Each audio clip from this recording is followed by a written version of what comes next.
कल्याण jewellers नाम तो सुना ही होगा। भारत के ज्वेलरी मार्केट का एक बहुत बड़ा नाम है, एक चमकता हुआ सितारा। पर सवाल ये है कि क्या हर चमकती चीज सोना होती है? आज हम इसी की पड़ताल करेंगे। जरा आंकड़ों में गोता लगाते हैं और देखते हैं कि इस शानदार ग्रोथ के पीछे कहीं कोई छिपा हुआ रिस्क तो नहीं है। सोचिए, भारत का ज्वेलरी बाजार कितना बड़ा है, कितना कॉम्पिटिटिव। यहाँ अपनी जगह बनाना कोई बच्चों का खेल नहीं है। और कल्याण ज्वेलर्स ने सिर्फ जगह नहीं बनाई, बल्कि एक बहुत बड़ा हिस्सा अपने नाम कर लिया है। अब सवाल है कितना बड़ा? तो ये है वो नंबर, 6%। हाँ, 6%। सुनने में शायद ये नंबर छोटा लगे, लेकिन बिल्कुल नहीं। भारत जैसे विशाल और इतने कंपटीशन वाले ऑर्गेनाइज्ड ज्वेलरी मार्केट का 6% हिस्सा, ये बहुत बड़ी बात है। और जानते हैं, यही 6% की हिस्सेदारी उन्हें सीधा देश के टॉप 5 ज्वेलरी रिटेलर्स की लीग में खड़ा कर देती है। तो आखिर क्या राज है सफलता के पीछे?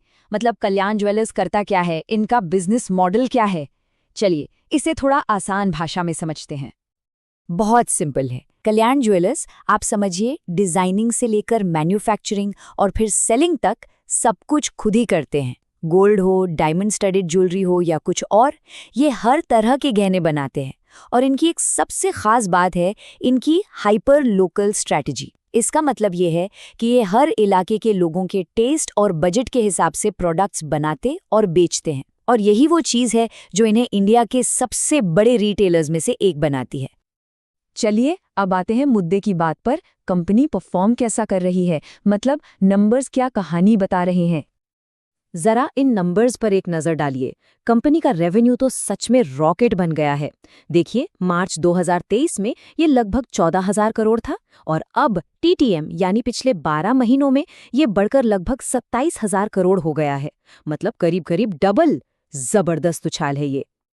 और सुनिए, ये तेजी सिर्फ एक साल की कहानी नहीं है। अगर हम पिछले 5 साल का ट्रेंड देखें तो कंपनी का प्रॉफिट हर साल औसतन 38.2% की जबरदस्त रफ्तार से बढ़ा है। इसे ही हम CAGR कहते हैं।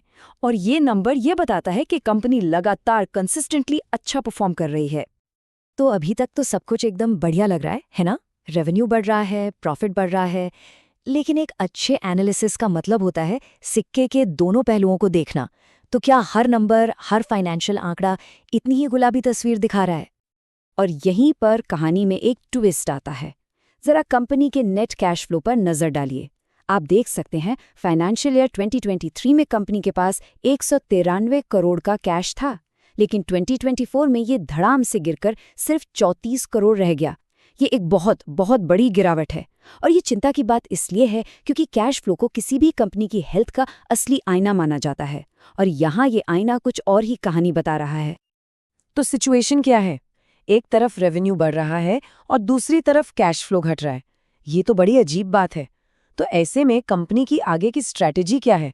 मतलब उनका आगे बढ़ने का प्लान क्या है? तो उस घटते कैश फ्लो का एक बड़ा कारण शायद यहाँ छिपा है। कंपनी ना बहुत ही एग्रेसिवली एक्सपेंड कर रही है। जरा सोचिए, सिर्फ एक क्वार्टर में 32 नए शोरूम खोल दिए। ये साफ दिखाता है कि वो अपना फिजिकल नेटवर्क बढ़ाने पर कितना ज्यादा फोकस कर रहे हैं। और ये एक्सपेंशन सिर्फ दुकानों तक ही नहीं रुका है, डिजिटल दुनिया में भी वो पूरी रफ्तार से आगे बढ़ रहे हैं। उनका जो ऑनलाइन ब्रांड है कैंड्रे, उसने तो एक ही क्वार्टर में 127% की जबरदस्त ग्रोथ दिखाई है। मतलब ये एक क्लासिक ऑमनी चैनल स्ट्रैटेजी है, ऑनलाइन भी और ऑफलाइन भी।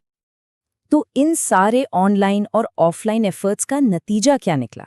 नतीजा ये है कि हाल के क्वार्टर में कंपनी ने लगभग 30% की शानदार रेवेन्यू ग्रोथ की है। तो ये तो साफ है कि उनकी एक्सपेंशन स्ट्रैटेजी सेल्स के मामले में तो काम कर रही है। पर सवाल अब भी वही है कि ये सब किस कीमत पर हो रहा है। तो अगर कोई इस कंपनी में इन्वेस्ट करने का सोच रहा है तो कौन सी बातें हैं जिन पर ध्यान देना चाहिए?